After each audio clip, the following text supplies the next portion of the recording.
Flash man, oh my god అన్న, నువ్వేంటన్నా నా వీడియో చూస్తున్నావు? నమ్మలేకపోతున్నా అన్న. సబ్స్క్రైబ్ చేసి లైక్ కొట్టన్నా. రీసెంట్ గా జరుగుతున్న విజయ్ హజారే ట్రోఫీలో ఎస్ఆర్ఎస్ ప్లేయర్స్ అల్లాడిస్తున్నారు. ముందుగా తెలుగు తేజం, ఆంధ్ర బీజం నితీష్ కుమార్ రెడ్డి రైల్వేస్ కి అగ్నెస్ట్ గా జరిగిన మ్యాచ్ లో 41 బాల్స్ లో 55 రన్స్ కొట్టేశాడు. తన స్ట్రైక్ రేట్ చూస్తే 134 గా ఉంది.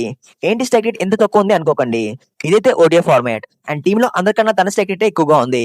బౌలింగ్ లో 10 ఓవర్స్ లో 34 రన్స్ ఇచ్చి ఒక వికెట్ తీశాడు. తన ఎకానమీ కేవలం 3.4 గా ఉంది. టూ టీమ్స్ లో కూడా తనే తక్కువ ఎకానమీతో బౌలింగ్ చేశాడు.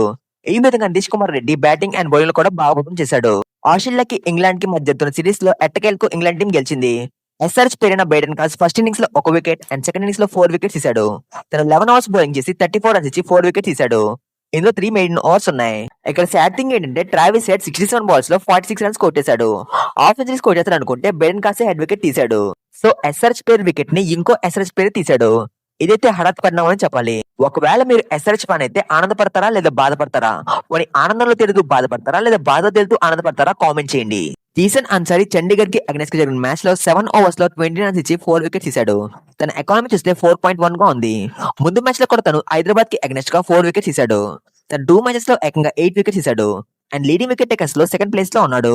హర్ష్ దూబే హైదరాబాద్ కి అగెన్స్ట్ జరిగిన మ్యాచ్ లో 10 ఓవర్స్ లో 13 రన్స్ ఇచ్చి 3 వికెట్స్ తీశాడు అండ్ తన ఎకానమీ చూస్తే 3.9 గా ఉంది. అండ్ బ్యాటింగ్ లో 8 బాల్స్ లో 14 రన్స్ కొట్టేశాడు. మరి ఈ ప్లేయర్స్ లో మీకు ఏ ప్లేయర్ పర్ఫార్మెన్స్ నచ్చిందో కామెంట్ చేయండి. అండ్ వీడియో నచ్చితే లైక్ చేయడం పర్లేదు కానీ హైప్ చేయండి. ఛానల్ సబ్స్క్రైబ్ చేయడం పర్లేదు కానీ గంట కొట్టండి. Thank you bro, thank you. ఏం చెప్పగలను ఇంతకన్నా? సొంత సబ్స్క్రైబర్స్ లేరు తెలుసా నాకు. ఉంటే నా ఛానల్ కొంటారు లేదా యూట్యూబ్ కొంటారు. సొంత సబ్స్క్రైబర్స్ ఎక్కడ ఉన్నారు నాకు? నా సబ్స్క్రైబర్స్ అనుకుని సబ్స్క్రైబర్స్ ఇంటికి పరిగెత్తుకుని వెళ్ళిపోయి స్వేచ్ఛ ఉందా నాకు? నా సబ్స్క్రైబర్స్ అయితే నా 2 ఛానల్స్ కి ఒకేలా ఉంటారు కదా. నా ఛానల్ సబ్స్క్రైబర్స్ వాళ్ళు, నాదెట్ అవుతుంది? Where are my subscribers? Where are my? Where do my channel belong?